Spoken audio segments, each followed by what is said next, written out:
Tuesday. I'm Chris. That's Pat. It's a Patter day. Lots to talk about. As always, the NFL's offseason, I guess, is never really the offseason. We never actually sleep. We never actually get a break. Literally. Sick-ass Rangers hat, Pat. How are you doing today, big dog? Oh, doing good. Nice little Tuesday show we got going. Me and Chris holding it down again. Nice little Tuesday, man. Back on the NFL front. It is fascinating kind of seeing all these little contract situations unfold because it's hard to ever pick a side until both sides come out with like details on kind of where they're all at. Yeah. I've been team Shemar Stewart for a long time with this one. Same with me, man. It takes a lot for me to side with an organization when it comes to these contract holdouts. A lot of the times it's like it's billionaires fighting,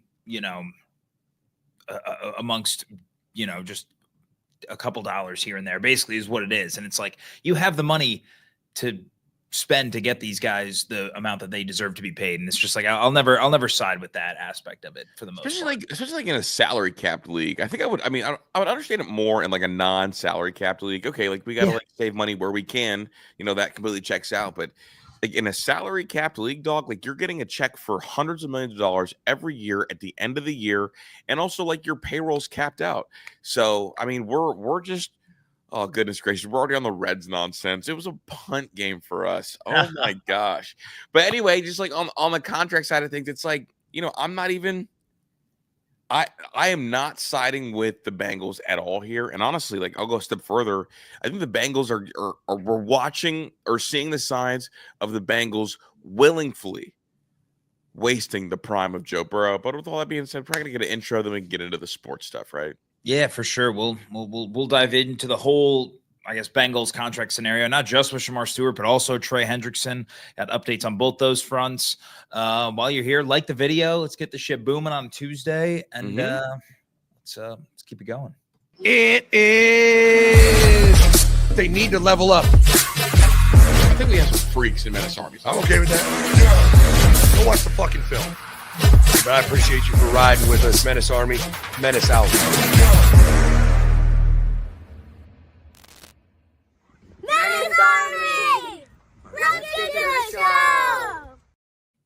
Pat, what do you got for me today? Let's do it. First off, I guess I want to start with Cam Jordan made headlines yesterday. NFL Network reported that he wants the NFL to bring back taunting. As a DN like himself, he says, if I get a sack on the quarterback, give me 5 seconds, put the spotlight on me, and let us celebrate. It should be okay to taunt. Bring back taunting. Let me talk my shit. I'm for it, dude. Like, yeah, I am too. It's funny because like the NFL allows the taunting now on the interceptions.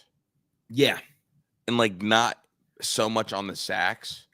But it's like, do we want taunting to be like towards the camera or towards the sideline, or do we want it to be towards the quarterback? Because I think for the most part, bro, they let you get your little shit off. I mean, I think a lot of the time, like you said, like with the DBs, when there's an interception or even like a fumble recovery, the whole defense runs to the other side of the field. They do their pose in front of the camera and all that shit.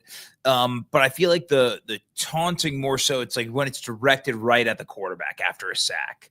Like that's where I feel like that. At least that's how I took Cam Jordan's message. Like that's that's how I took it too. It's just funny because like it's not even the quarterback's fault a lot of times with a sack. No, it's O-line's fault. Yeah, like go taunt the O-lineman, Cam Jordan. How about that? Yeah. Don't taunt my quarterback. Go taunt the O-lineman.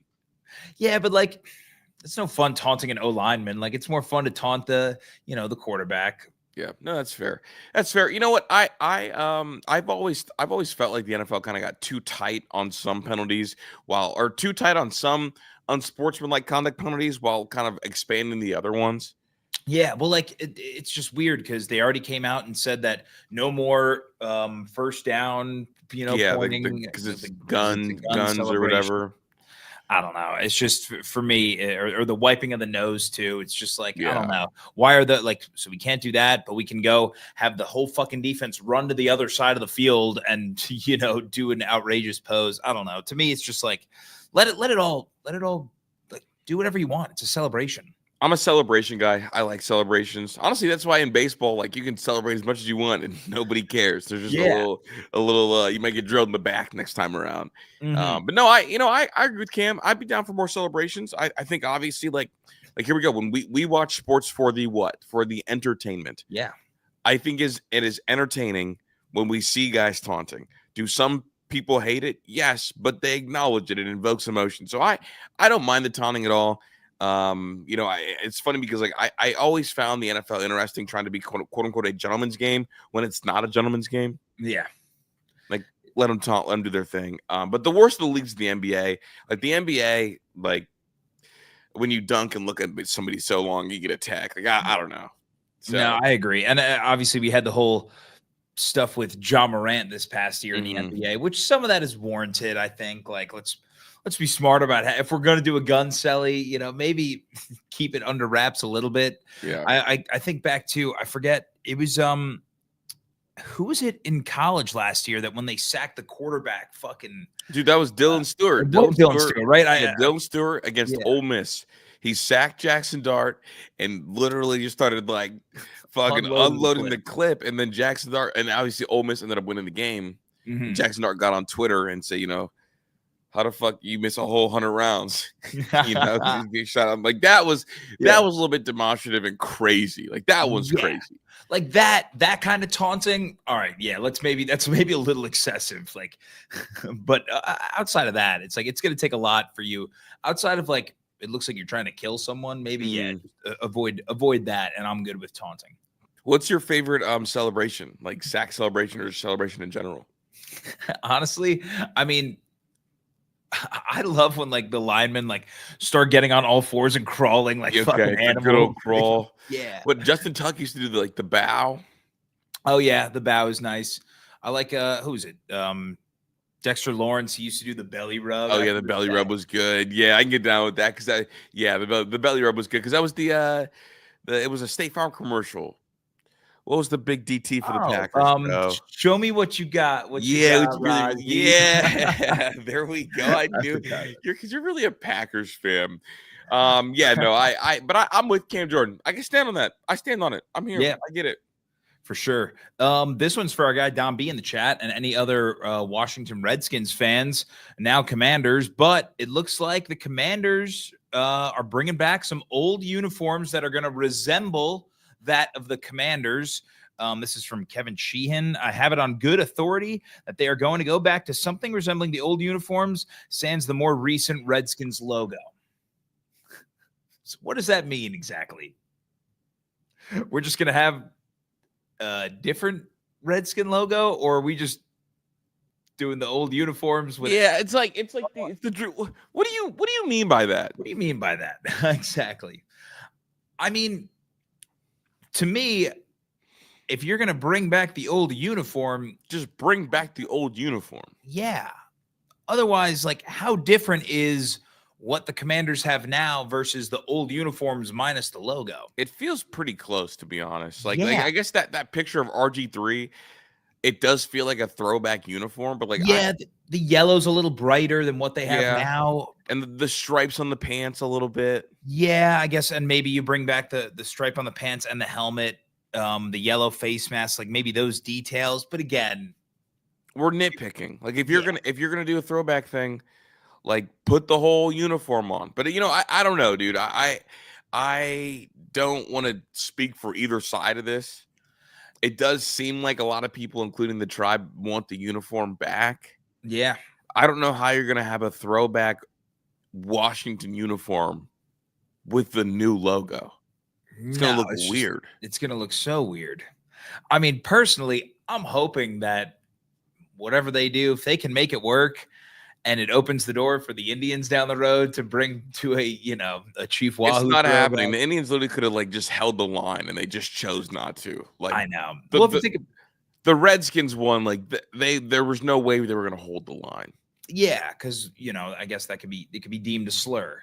Mm-hmm. It was like the Indians, like you had ways around it. I mean, I still think that. Again, both of the logos are iconic, some of the most iconic in sports that I think it'd be cool if we could find common ground and all right, it's not our logo that we're gonna wear all the time, but like let us wear it for a throwback every once in a while. Yeah, no, that's fair. Who was your favorite player on those old Washington teams? Oof, that's tough. I mean, I was always a fan. Fuck. What was the one little receiver's name, dude? That's what I'm literally trying to think of. Oh my gosh, Don B knows. No, it's not Daryl Green. No, what is that? That was the 2013 Washington. He had the Pierre Garcon. That's Pierre. I know he had the little thing on his back. Yeah, Pierre Garcon. Pierre Garcon was crazy. That's who it was. Hey, Doug Martin. He was crazy too. Yeah. Dougie had a crazy run to start. Obviously, RG3. No, they were a fun team, dude. Yeah, Pierre Garcon, dude. He popped off 2013 with Washington. 113 catches, 1,300 yards, dude. Absolutely insane. Pierre was crazy. Oh, Santana Moss was crazy. Oh yeah, that's a that good team. One. Oh, Alfred. Oh no, that's Alfred. Right. Alfred Morris. Yeah, not. So I had Doug Martin and Alfred Morris in my fantasy league. No, that Doug year. Martin was Tampa. Was Tampa Bay. Yeah, I had them both together. 2 rookie running backs. Mm-hmm. And Alfred Morris did go crazy. You're right. Thank you for that correction. It's Alfred, bro. What a time. Yeah, dude. Santana Moss was dirty in I had the Madden 07 with Sean Alexander on the cover, and Santana Moss was one of my like dynasty receivers in that game, and he was fucking, what was his stats that year? Because he was going crazy in the game. It was 2007 or 2005. He had the 1,400-yard season with Washington.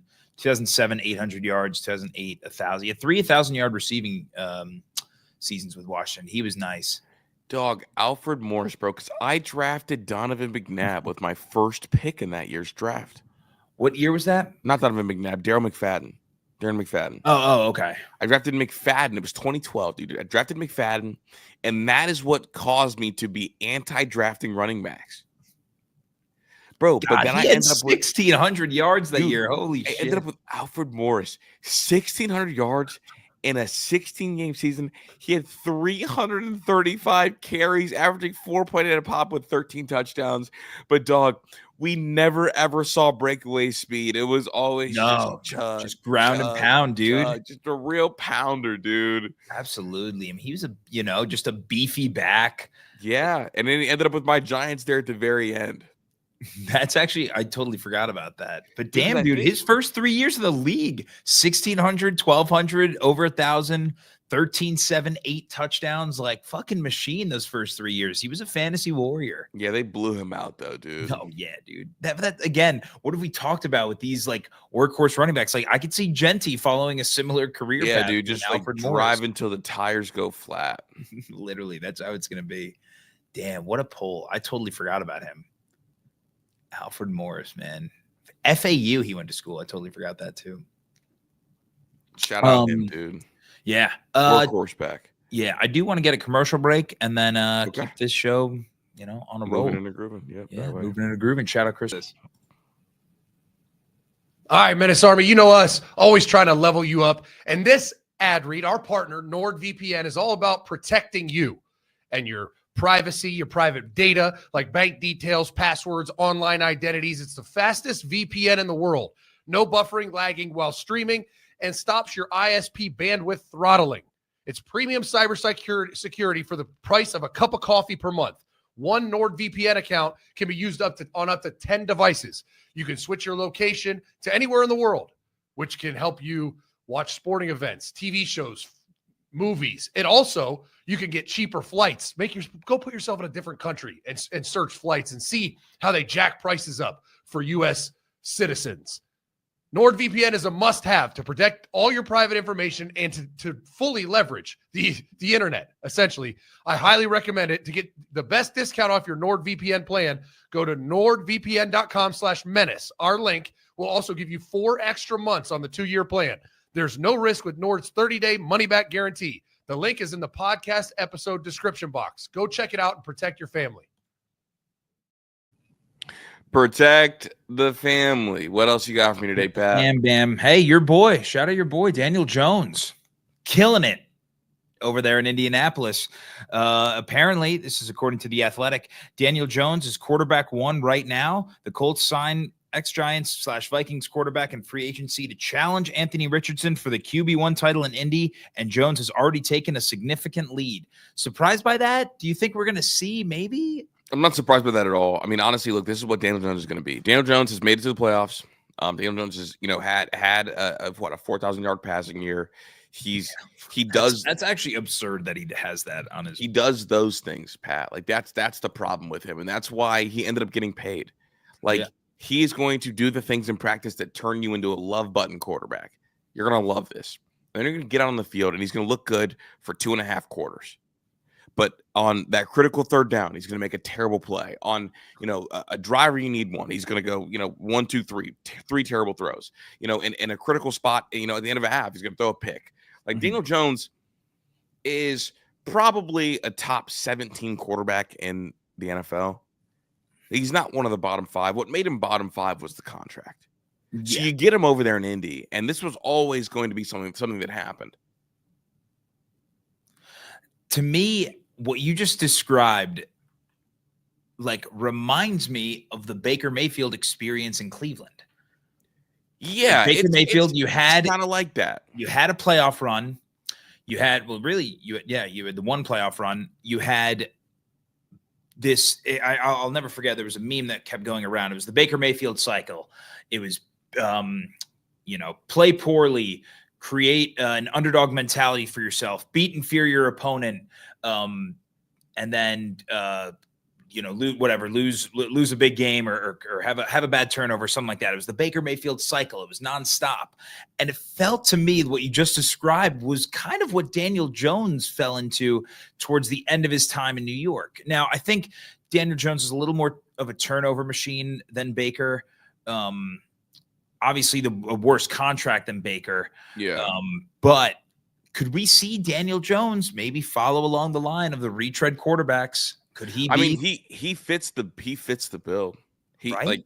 Honestly, he's perfect. So in 2022, he had the 3,200 passing yards and then the 700 rushing yards. So that's the 4,000 yards that I was kind of alluding to. Yeah. Which is crazy to have the 700 rushing yards is absurd. Mm-hmm. But he's going to do this thing. Well, here's the thing. If he does keep the interceptions down, it's going to look and feel good. Yeah. I mean, that was it in 2022 when the Giants made the playoffs. Only 5 picks. Yeah, but only 15 touchdowns. That's fine, but again, so that was career high 67% completion percentage, career high in passing yards. Like you don't want him to turn the ball over. And again, I'll live with the 15 touchdowns when you're giving me all that ability with your legs. Mm. Well, even on the ground, he had 7 touchdowns on the ground. So 20 plus touchdowns, 5 picks, not great, not worth $170 million, which is what he got. But it's not horrendous. Yeah, but this was always going to be the case in Indy. He was always going to beat AR for that job, right? Yeah, I think we've seen enough out of AR to. Well, and just think about it. AR style is not how you win battles in camps. AR, is big, fast, physical. Huge arm, more of a gamer than that kind of player that thrives during OTAs and passing situations. Daniel Jones is a better thrower of the football than Anthony Richardson. So he's going to naturally win these kind of battles. And then you're just going to live with the frustration that you're going to get from him. Yeah. Because now I'm looking at this division. We've talked about how it's kind of the weakest definitely the AFC, if not the sport. Texans are the favorite to win the division, plus 110. The Colts and the Jaguars are basically neck and neck for that, I guess, second favorite spot. The Jaguars are plus 300, Colts plus 310.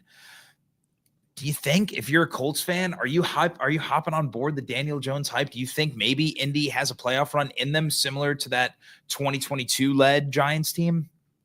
I mean, the positive news is you've got the running game to help Daniel Jones. You've got a good running back. And think about it. The Colts, I think, have better weapons on the outside than what New York had in 2022.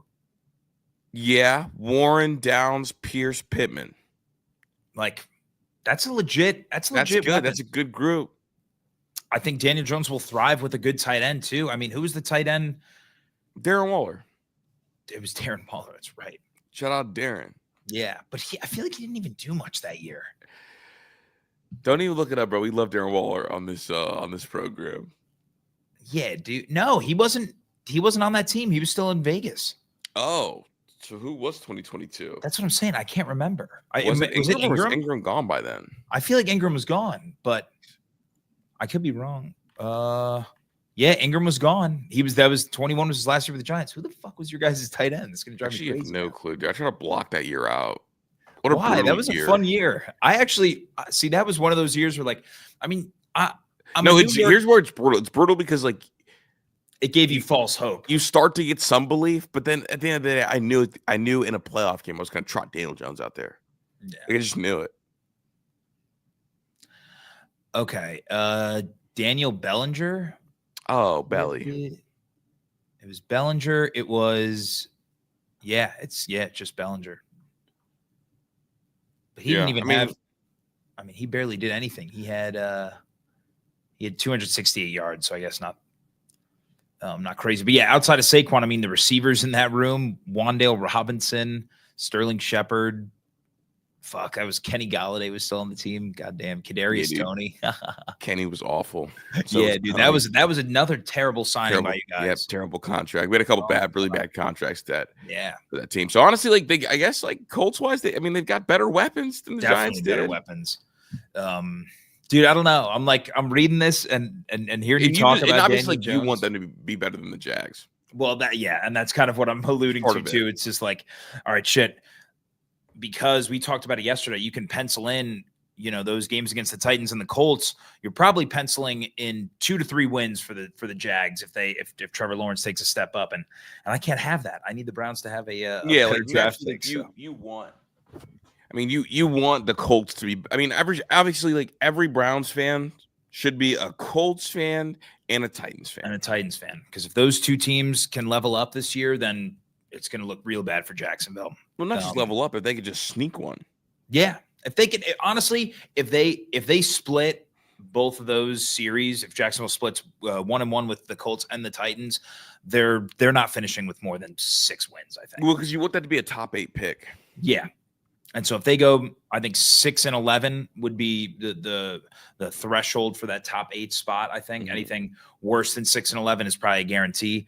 And I think we broke down their schedule yesterday, and that they've got a tough stretch outside of the division. So I think that's 100% in play there. I guess speaking with quarterback talk, there's already talk. I mean, fuck. We're a year away, but the 2026 draft is we're going to get mock drafts really starting to go soon as training camp starts. But your guy Cade Klubnik is number 1 on both Mel Kiper and Matt Miller's way too early 2026 draft board. I know you're a big Cade guy. I know you like him as a college quarterback, though. Where do you view him in terms of your, I guess, way too early Chris Drew 2026 QB ranks? I like him. Honestly, I probably like him as a pro prospect. Right. Fuck, it's hard because I don't know what Arch is. Fair. I'll go Drew 1, Cade 2, Nuss 3 of the guys I've seen play. No, Drew 1, Sam Levette 2, Cade 3, Nuss 4. Sam Levette, number 2. I'm a Sam guy. I think the arm is huge. Yeah. I think the kid's a player. I like kids that have to elevate teams that aren't nearly as good around him. I think he's done that. Yep. But I do think Cade Klubnik's going to be Cade Klubnik is, I think, your perfect college quarterback. Yeah. But honestly, it does feel like there could be a little bit of a drop off after Drew in that draft class. I mean, but also you just kind of wait to see what Arch is. Yeah, you got to wait to see what Arch is. I don't know, just because of how LSU quarterbacks have done in recent years. Like, I'm excited to see what Nuss provides to the table this year. I think he could potentially end up being QB1 next year if he has a big year in the SEC. I don't know, something about Cade. I'm not sold on him as quarterback 1. I think just because I view him, it feels collegey, dude. Yeah, that's the thing. I got to take off all right, he's a college quarterback blinders and see, all right, does his game translate to the NFL? Honestly, like, to me, it's similar to Jackson Dart. And so, well, that's funny because I put them all in the same group as different versions of Bo Nix. Okay, yeah, and shit, we've seen. I mean, that's Bo Nix thrived last year. We'll see what Jackson Dart has in store this year, depending on how many starts he gets. But if this mold of quarterback starts to continue to do well in the league, we'll absolutely see Cade go, I think, quarterback 1 off the board, right? Because like here we go. If Bo Nix was successful, if Jackson Dart has some success, it's like you'll see that it's like that fun. It's like The that NFL is guys who previously view us as just like really good college quarterbacks. Yeah. And what is the NFL? It's a copycat league. Copycat, yep. So like Mahomes, when Mahomes broke the scene, everyone wanted to get the next Mahomes. Now we're seeing Bo Nix dominate. It's like, all right, shit, let's try to go after this college style quarterback that continued to level up throughout his career, can provide you some spark with his legs. And I mean, think about the effect that Russell Wilson had on drafting quarterbacks. Mm-hmm. Absolutely. Like Russell Wilson is the reason that Kyler Murray and Baker Mayfield are both drafted number 1 overall. Yeah. It's a Like copycat league, man. It's funny how we see it. Just these cycles. Now we're entering the retread sort of, frat boy college quarterback. Frat college kids. I mean, shoot, Yeah. like if it wasn't for Pat Mahomes, I think Drake May is the number 1 overall pick in the Caleb Williams draft. Absolutely. I mean, that's like the only reason. Firmly believe that. Yeah. Cam Ward's been kind of the biggest, I guess, change in recent year, right? Because we don't really know. I mean, we struggled. We talked about it a bunch. We struggled with how to like properly evaluate him or compare him to someone. Yeah, he's kind of a standalone guy. I think honestly, that's why a lot of people like him a lot. He doesn't really have a true comp, at least that I found. Like, there's no comp for Cam Ward. Yeah, and I guess I'll be curious to see if Cam Ward type of player presents himself to us this year and if Cam Ward thrives his rookie year, if we see that maybe new mold of quarterback. But again, I don't really know who that is in college right now. But who's your comp for Shedeur?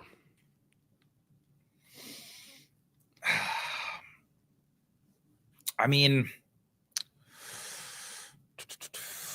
I don't know. It was funny because we talked about it yesterday, but like the Dwayne Haskins comp made a lot of sense. Mm-hmm. Big arm, not great athletically or mobily, but solid enough, I think. And then I guess Shedeur's more of a little more precise passer. I'm trying to think right now in the league who I would compare him to. Ed says Cousins. Maybe. No, I think he'll be a little more mobile than Cousins. I mean, Cousins now versus Cousins 10 years ago, maybe. But is he a part of that like Goff, Matt Ryan train? Maybe. Yeah, I could see that. Kind of a ball placement specialist, good arm, NFL style arm. That makes sense. I don't know. I don't have a Shedeur comp either. Yeah, it's tough. Oh, Penix. Okay. Oh, all right. The righty Penix. We haven't seen Penix play. Yeah. But I like that Matt Ryan, Jared Goff kind of lineage. Timu CJ7. I mean, yeah, honestly, that's a fair comp. I mean, that would be fucking incredible. Yeah. Oh shit. I mean, if we get Timu CJ7, fuck, we're chilling over here. I like that. But yeah, I think, yeah, you got to think of guys that aren't super great athletically, have a good arm, and Geno Smith. Specialist. Yeah, similar. I put him kind of in that like Goff, Matt Ryan in terms of like play style. I agree with that. He's probably a little bit more mobile than Matt. Probably. And Goff too. Mm-hmm. But no, I like that. I do want to get another commercial break here and keep this thing rolling. Remember, like the video. We've got 700 people in here. Like the video. If you're watching on YouTube, if you're watching on Twitter, go ahead and hit that retweet button for us. Help us grow this show. And I guess the question for the chat is, do you think the Bengals are going to eventually sign Shemar Stewart or Trey Hendrickson? Neither, both? Let us know in the comments. And we'll be right back after this. I've told the story before. I'm going to tell it again. I used chewing tobacco, Kodiak, for like 15 years. And when it was time to kick that nasty spitting habit, spitters everywhere, I needed an option. And thankful for our partner, Lucy, I found that option. 100% pure nicotine, always tobacco-free, and their new Lucy breakers are incredible. They're nicotine pouches with an extra surprise. Each pouch holds a capsule that can be broken open to release extra flavor and hydration. And the best part is you can set yourself up with a subscription and have Lucy delivered straight to your door on time as much as you need it. My favorite flavor is the mango. It's outstanding. I've got it right here. It's a 12 milligram, which is double what I can get at a gas station. That's to level up your nicotine routine with Lucy. Go to lucy.co/menace and use promo code menace to get 20% off your first order. Lucy has a 30-day refund policy if you change your mind, so you literally got nothing to lose. Again, that's lucy.co and use code menace to get 20% off. But here comes the fine print. Lucy products are only for adults of legal age, and every order is age verified. Warning, this product contains nicotine. Nicotine is an addictive chemical. You have it. Bang. There we go. What else you got for me, Patrick, on this fine Tuesday? Dude, I've been having a tough time sleeping, bro. Dude, me too. I think my clock was thrown off for like a week because the Indians were on the West Coast for like 10 straight days. And so I was routinely staying up late watching the Tribe. And then if they won, I'd be all jacked up. And if they lost, I'd be sitting in bed just like thinking about what went wrong. And so I just felt like I was not sleeping well. And I feel like it's just carried over into this week. So I do a good job of like after the game ends, just being able to turn it off and not be upset. I find myself, I'm overthinking what happened. I'm on Twitter, just like it's bad. Yeah, gotta be better at that. That's a great comp. Oh, Coach Charles, chill out. I don't cry. Ian, actually, Shador, Teddy Bridgewater. That's not a bad comp. Oh, goodness, you're gonna get offended, aren't you? I just don't think Teddy Bridgewater has the arm of Shador. Teddy was balling out of control. Teddy's way more mobile too. Teddy was. I don't know if I like that one. Yeah, because Teddy is a really good one. Fuck, dude. Actually, if you look at Teddy's last year at Louisville, 71% completion percentage, almost 4,000 yards, 31 tutties to 4 picks. And he had a couple good years in the league, too. I see it, but I don't know if I like it. Teddy, honestly, if the Browns got Teddy Bridgewater, that would be fine. That's fine. Madden thinks you guys are a top 10 roster in the sport. Teddy was crazy, and Teddy didn't even need this football shit. He hung it up to go coach football. I wouldn't say he was crazy. I mean, Teddy what was his best year in the league? 2020, no, dude. Yeah, he went 4-11. They were stat padding on Carolina. They went 4-11. Not. They were down in the second half in every game. It's the only reason he threw the ball 500 times. Nah, dude, don't. I see Teddy it based off the college tape. Teddy was a Pro Bowler in year 2. Yeah, stop. It's only because they made the playoffs, dude. He threw 14 touchdowns, had 9 picks. I mean, listen, you would take Teddy Bridgewater's career for a Browns quarterback. No. No, Teddy Bridgewater's not a franchise quarterback. He was franchise enough. That's the thing we're talking about the Browns. Dude. The Browns don't need a franchise quarterback. They need franchise enough. Fuck that, dude. He was a career 500 quarterback. 33 and 32 for his career. Build the statue in Cleveland if Shador does that. Dude, absolutely not. I'm not having it. All right, speaking of quarterbacks, did you watch pause. Here we go. What? Shador is like Daniel Jones. Per Pat Shurmur. He's on record saying this. Would you be happy with Daniel Jones? No, fuck no. And that's a terrible comp. Just saying hey, Pat Shurmur, who was the head coach in New York. I'm just saying no. It's a terrible comp. Mm-hmm. Shador does not use his legs the way Daniel Jones does, nor does he have a fumbling problem. Daniel Jones only has a fumbling problem because he runs so much. Yeah, well, then tone it back, brother. You're turning the ball over. Stay in the pocket. Did you watch the speaking of quarterbacks, did you watch Netflix drop the trailer for season 2 of the quarterback show? No, I didn't. Did you? It's worth a look. Yeah, I watched it this morning. Comes out July 8th. I want to go back because I'd never watched the first season. I didn't finish it, but I mean, I would have it on as like more background noise. I struggle getting super invested into that kind of thing. Okay. Are you not big into like the Netflix sports documentaries? Not as big as I once was. Okay. I mean, I fell in love with when they did the full swing, the golf one, and even the tennis one that they put out too, like a couple of years ago, like right after COVID. Fell in love with those, and so I do want to. I want to get back into it. I used to, like you said, I used to love those sports documentary series, but this one, I don't know. It looked pretty sick. Joe Burrow, Kirk Cousins, Jared Goff, like 3 guys who went through like crazy shit last year. Mm-hmm. One having the best record in the NFC. Burrow with his crazy year offensively, missing the playoffs. Cousins with his whole situation in Atlanta getting benched. Like, it looks like it's got some drama-filled moments. So I definitely want to check it out. But I do want to go back and watch the first season and see if it's worth getting. Yeah, see how deep the dive actually is. Because who was it? It was Mahomes. Who was the first season? I know Mahomes was a part of it. I don't know. I just know Mahomes was in it. I gotta look at QB season 1.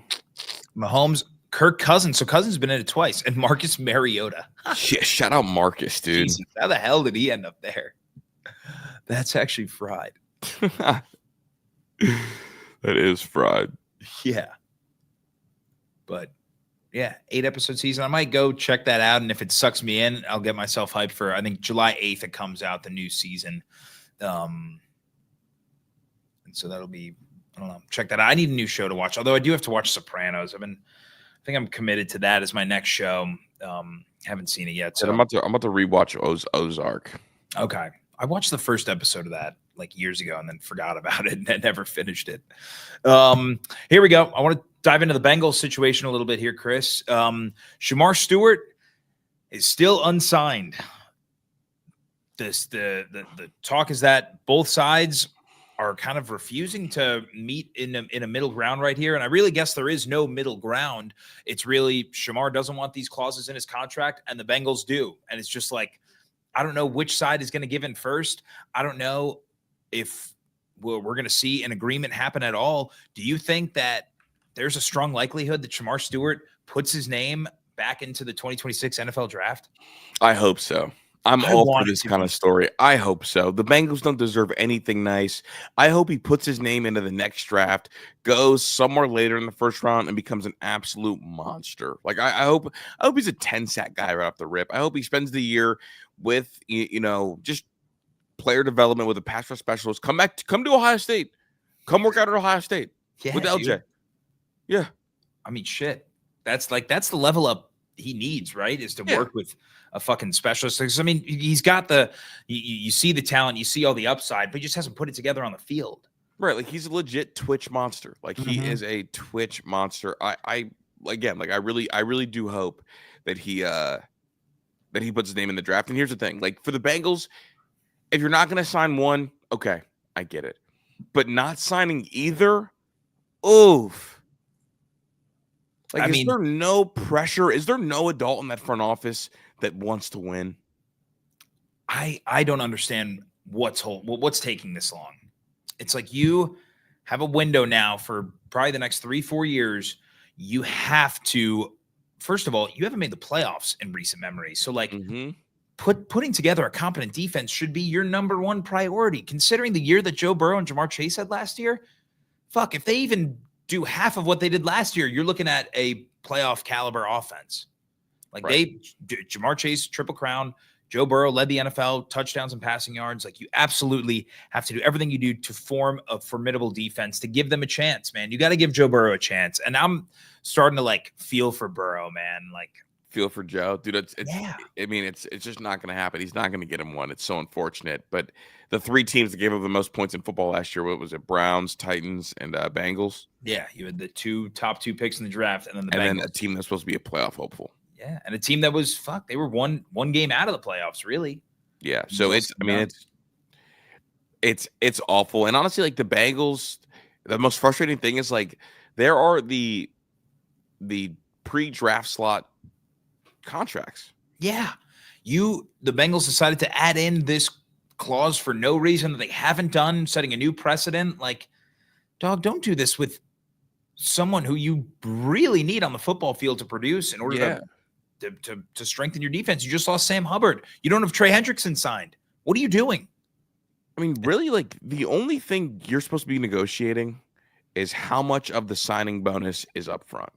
Yeah. That's the only thing you're negotiating during this whole rookie thing. So at first, that's why I was pretty frustrated by Shemar Stewart at first. So like, oh, like, okay, he's just being a little high maintenance and not practicing. But then it comes out that it's because they want an option to default his contract for multiple years, which is what it is. It's like, why are we doing this? this? That's the Bengals' fault. Yeah. Why are we doing this? And it feels like the Bengals are doing it because, like, just in case they can't pay Trey Hendrickson long term, they want to be able to, like, work their way out of a different contract if they can, or, like, give themselves some options. Yeah, exactly. It's because definitely basically their thought is, if we're going to pay them both and they both play, we'll take the Super Bowl. But if something goes wrong, we want to be able to undercut it our way out of things. Exactly. I guess back to if Shemar Stewart does go back into the draft, do you think, because he was picked, what, 16th, 17th overall? Yeah, was it that low? I think it was 16th. Let me double check.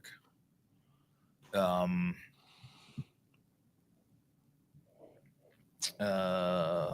is it?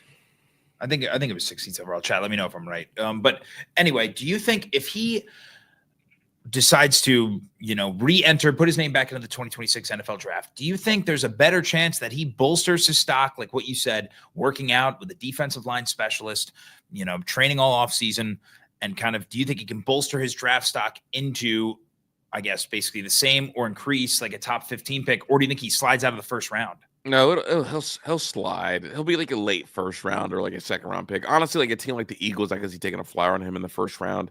It'll be one of those playoff teams like drafting at a position of luxury. And obviously, like the Eagles believe in trenches and like athletes and that kind of thing. So no, it would likely be bottom of the first. Okay. And honestly, if you're Shemar Stewart, if you're looking at that situation being like, all right, I can go to a dysfunctional franchise right now in Cincinnati that proves to me that they aren't really serious about putting together a strong defense on the field, or I can go back into the draft. Like you said, if I slip till late in the first round, then you're getting drafted by a Super Bowl contender. Mm-hmm. Fuck. I hear that. I think it's worth it. I think it's worth it. I think because here's the thing, the Bengals are not going to move off of this. So you just insert your name in the next draft. Just do it now. Here's the thing. I feel like I'm of the belief that the Bengals need him more than he needs the Bengals. And that's a rare thing for me to say. Yeah. So usually it's like, okay, like if you're not going to play, like if you're going to sit out, cool, we'll get somebody to replace you. But we haven't seen a case of a young player with not a lot of miles on their body that's a talented athlete. Mm-hmm. I haven't seen a case of him holding out a year. No. I mean, honestly, it could be like when Jamar Chase didn't play the year before he entered the draft. Yeah. That's honestly, that's great comparison. I think, honestly, if I'm Shemar Stewart, I'm absolutely doing it. The only other time in sports where I think this has happened before is Kumar Rocker. Yeah. Oh, exactly. Kumar was drafted 10th in 2021. And then where did he fall to in the next year's draft? He got picked 3rd. Wow, so he did go in up 2022. Yeah. He bumped up even after shoulder surgery. Yeah. But see, I was shocked that he even fell to 10th in the first place because, man, he was so lit at Vanderbilt, dude, watching him pitch. He was, but wasn't he at 2 at Vandy? Yeah. Well, because Leiter was there. Yeah, Leiter was the one, and Leiter was crazy, bro. Leiter was crazy. Yeah.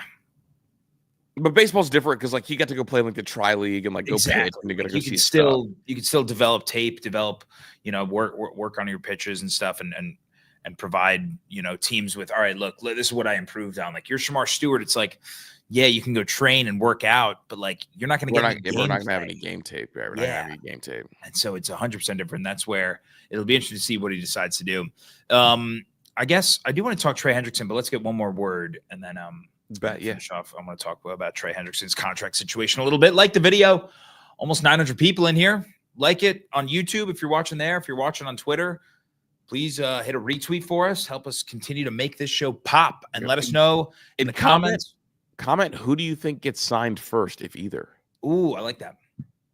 Trey or Shemar Stewart, who gets signed first, if either? And we'll be right back after this. Menace Army, I got a life hack alert. They came to us a couple months ago, and I started using them. I got a family of 6, chaos like crazy. If you want stress-free meals this spring, check out Factor. They're delicious, ready-to-eat meals. Every fresh, never frozen meal is chef-crafted, dietitian approved, and ready to eat in just 2 minutes. And they're freaking delicious, man. They are so good. There's over 35 options, calorie smart, keto, you name the diet, you can find a meal that fits. Chef-prepared meals on your table in 2 minutes. With Factor's ready-to-eat meals, gourmet meals, they have premium ingredients like filet mignon, shrimp, truffle butter, broccolini, and asparagus. I didn't even know what broccolini was before I got my first one. No fuss, no mess meals. Factor meals eliminate the hassle of prepping, cooking, or cleaning up. Simply heat and savor the good stuff. Tailor to your schedule. Customize your weekly meals with the flexibility to get as much as you or as little as you need. Pause or reschedule deliveries to suit your lifestyle. All you have to do is head over to factormeals.com/menace50 and use code menace50 to get 50% off your first box plus 20% off your next box. That's code menace50 at factormeals.com. Go check it out. Go check me out, Slime. Check it out. So the Bengals still working on a deal with Trey Hendrickson. Either the two sides, I guess, have resumed talks, but it's being reported that neither side seems really close to kind of getting on board with the other side and what they have to offer. So talks have resumed, but it doesn't seem like they've gotten anywhere since, the start of this whole contract situation, this holdout by Trey. I'm starting to feel less and less confident by the day that they're going to sign either of these guys. Yeah, they need one. I wonder if Shemar Stewart, if he does re-enter, if that does force the Bengals' hand to at least salvage and to get one. But they seem pretty hell-bent on absolutely not signing Hendrickson. And that's the one where, I would understand. I mean, again, where do you rank Hendrickson amongst your defensive ends in the sport? I mean, you can't argue with production, right? Right. I mean, 17 and a half sacks in back-to-back seasons is crazy production. I think he's undoubtedly a top 5 D end. I think I'm again, selfishly putting Myles Garrett ahead of him. I'm probably putting Max Crosby ahead of him. I'm probably putting Micah Parsons ahead of him if we count him as a whatever D end edge. And then honestly, I'll probably put him 4th because I think I put Trey ahead of TJ Watt. It's just not eye popping. I think is what not. It is. But it's production. Yeah, and someone floated this to me in a group chat, and they were like, the thing about Trey Hendrickson, which is why he'll never get the credit he deserves, they think, is because he faces less double teams than TJ Watt and then Myles Garrett. Okay, because TJ Watt faces way less double team than Myles Garrett to begin with. Yeah, thank you for sneaking that in there because I know I have to be ongoing debate. But it was Trey Hendrickson is not an eye-popping pass rusher. But here's my question then. It's why aren't teams double teaming him? If he's getting 17 and a half sacks a season, leading the NFL, maybe you should double him more. Yeah. No, it's interesting when you see those comps because it's all right, sure, you're not getting double teamed. And again, they're and rightfully so. But if you're consistently getting beat by not double teaming someone at a certain point, you got to go ahead and do that. I mean, 17 and a half sacks in back-to-back years is crazy. Yeah, it is. It's just he doesn't win with explosion or anything. He just I guess wins the technique. Maybe I don't know. It just doesn't look eye popping. No, it doesn't. We never look at Trey Hendrickson and say, oh yeah, you're the best at this one thing. Yeah. Or I'm if you were ranking here we go, probably top. I mean, he's the most effective pass rusher in the sport. Mm-hmm. But when you talk about scary pass rushers, you would put Max Crosby ahead of him. You would put TJ Watt ahead of him. You put Myles Garrett ahead of him. You put Bosa when healthy ahead of him. Aiden Hutchinson ahead of him. Yeah. But he gets it done. Yeah. I mean, it's weird, man. Yeah. It's weird because he had the 3rd best pass rush win rate last year. And again, that's without getting double teamed like that. But he's tied with Myles Garrett for the league lead with 83 total pressures. He's productive. It's I have a hard time ignoring production. And I get that there are pushbacks as to why maybe you wouldn't give him top 5 money. But at the same time, if he continues to perform like a top 5 player, like you can't argue with the stats that he puts up. Like you have to reward someone. He can't control how much he gets double teamed. He can't. Yeah, you're right. So it's like I'm like, here we go. It's just like he is. Here we go. No other defensive end would have this difficult of a time after those 2 seasons getting paid. Nobody. Yeah. So why him? Is it just because he's on the Bengals? Is that it? Maybe it might be the only reason. Because if that is okay, I got it. I do also feel like the Browns accidentally ruined the defensive end market. Well, I mean, shit. You look at it. I'm pretty sure that because TJ Watt's the other one that's currently looking for a new salary. Miles Garrett. They both won new salaries after the Myles Garrett ridiculous contract. Yeah, dude. Trey Hendrickson, $21 million a year. TJ Watt, $28 million a year. I mean, they're both, making more than $10 million less right now, almost $20 million for Trey. And it's like, yeah, dude. I mean, Max Crosby's getting $35 million. Nick Bosa's getting $34. I think if you put either of those in that 34, 35 range, and that's fine. I think that both of them right now, especially Trey. I mean, $21 million. Fucking Andrew Van Ginkel's making more than him. Montez Sweat's making more than him. Like, he's getting paid the same as like Gregory Rousseau, Josh Sweat in the same yard as them, or same ballpark as them. So it's like, but those are all like really freaky athletes. But are they productive? Do they give you the stats? You're right. And I know that there's other stuff to look to beyond the stats. I do get that. We talk about it a lot on our baseball show. It's just like you have to look at underlying numbers and metrics. Yeah, like Trey Henderson is probably like an 11 expected sack guy that has 17 sacks. But again, how much of that is his fault versus the defense is just refusing to double team him? Yeah. Hey, how about you just double team him and then he doesn't put up those numbers? So yeah, no, that's that. I mean, you're right. I'm not going to argue with you. It's that's supposed to be the position in sports where you get paid, and he's just not getting paid. Yeah, and the Bengals seem to not give a damn. And it's like and again, if the Bengals already had an elite defense or even an above average defense and felt like, you know what, this money could be better spent elsewhere to improve our chances. Like, you can't be like, you need defensive help more than anything. Just give the guy top 3 defensive end money and get over with. Mm-hmm. I don't know. That's just how I feel.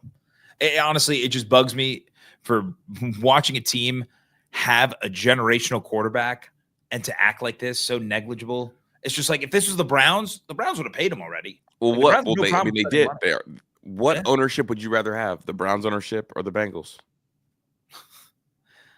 I mean, ownership wise, the Browns, because like they're in charge of spending the money when it's all said and done. Okay. I'd rather that. I mean, it's more so it's just the scouting department and the draft evaluators that have fucked the Browns over for 25 years. It's not really the ownership. But it's funny because like you get the debates with Cleveland fans all the time, because you've got Browns fans that kind of distance themselves from the Indians and the Cavs, and it's like, well, shit, those 2 franchises have been the most successful in the last 30 years, and the Browns have been shit. But the Browns are the one team that spends money. Now, the Cavs have spent money in recent years, but it's like, fuck, if we could just find some sort of conversion with all 3 ownerships. Yeah. But there it is. I do want to get to some super chats here. And before we finish up this show, Coach Zach, thanks for the 5. Feel like a completely different person today. Kept down my food and got a good night's sleep. Let me know when we're on COD again, Chris or Ben. We hit you up, man. Ben's my keeper on the COD side, man. Were you guys play last night? Yeah, we played last night with my old co-host, Rocco. Oh, yeah. Yeah, dude. We're in there, dude. I love Rocco. So, yeah, no, I mean, me and Ben have been playing a lot, bro. I'm actually getting kind of decent now. Okay. Starting to lock in. Yeah, dude. Sometimes I feel like I'm the demon in the lobby. Demons in this lobby. I'm one of them. There it is. Joseph, thanks for the 5. Chris, it was great meeting you at Paris Campbell's camp Friday. Enjoyed the convo. Keep up the great work, fellas. Salute Menace Army. Yeah, Joe. It was really great meeting you. It was nice being out there. I mean, Paris Campbell held a beautiful camp. And Dude, you look fire. You sent me some pics that you took. It was yeah, dude. Just like in the near the heart of Akron, and you could see the skyline in the background. I had a blast. So that's how I spent my Friday night. I know that other people's Friday nights were not like that, but mine was spent at the camp. Yeah, that's good time. Love Paris, man, and shout out Joseph. That's for real. Coach Zach, thanks to 2 more. Ward comp is McNabb or McNair? That's the one we keep coming back to, the McNabb comp. Yeah, I definitely can see that. Shout out Syracuse. Yeah, Syracuse legend. Are you retiring college jersey? I've already asked you this. Yeah, dude, I'm doing it. Retire the jersey, dude. Who are the Syracuse retired jerseys? What? Probably Jim Brown, Eddie Davis. All right, here we go. Who deserves to have the jersey retired more, Kyle McCord or Michael Carter Williams? Kyle McCord, for sure. What? Fuck Michael Carter Williams. You're out of your mind. Bro, I just have a personal vendetta with him.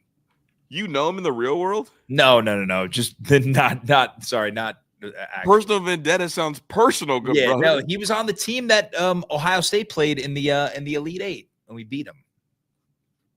Right, that was the 2012-13 year. Yeah, 13. Yeah, bro, but he's buns, dude.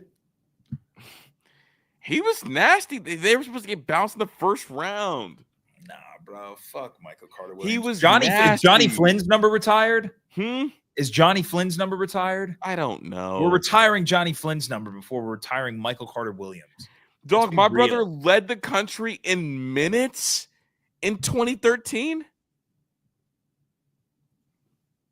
No, he didn't. And he led the country in assists and steals. Nah, dude. You're telling me college athletics, Kyle McCord was a better college athlete than Michael Carter Williams?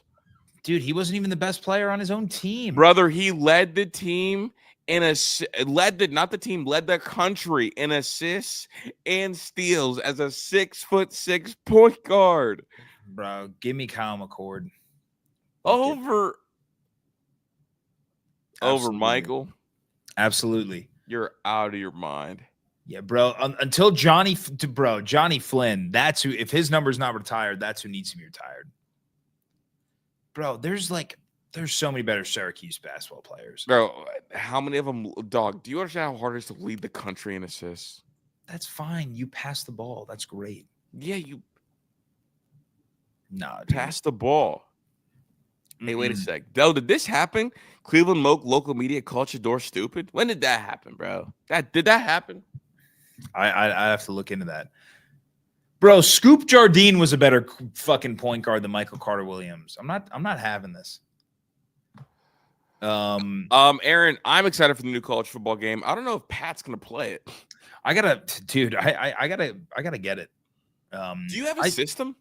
Yeah, remember I got the an Xbox. You know, you've literally never turned it on. No, dude. I just don't game anymore. I used to game so much, and I did game when the game first came out. I got the new NCAA game and played it for a bit, but then I don't know. I lose steam.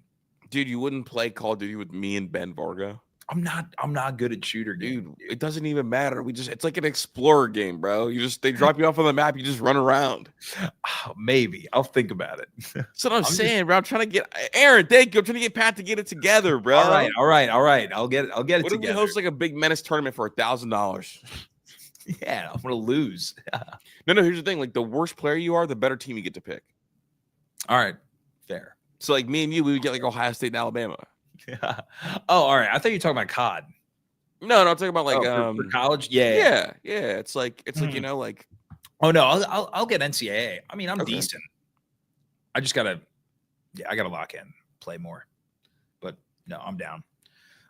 That's what we got. Is this currently happening? They're saying he can't absorb the playbook quickly enough, and he's stupid. I gotta do some research into that. Yeah, me too. Get me out of here though, Pat. Yeah, we'll talk about that tomorrow if that's the case, because there's some hate going on, some real hate. But are we surprised, dude? Cleveland media being divisive. Mm-hmm. But that's all we got today. Appreciate you guys chopping it up with us. Almost 1,000 people in here. If you can, like that video on YouTube, retweet on Twitter, and let us know if the Bengals are going to re-sign Trey or Shemar first or neither. That's what we got. And come kick it with us at noon over on Menace 2 Sports. We'll be there holding it down. Another Chris and Pat show. Are we going to get Crash Out Chris today? I don't know, dude. It's early in the week. It's early in the week. That's true. It is. All right. We'll be back later, and then tomorrow on Pound Town. Menace out.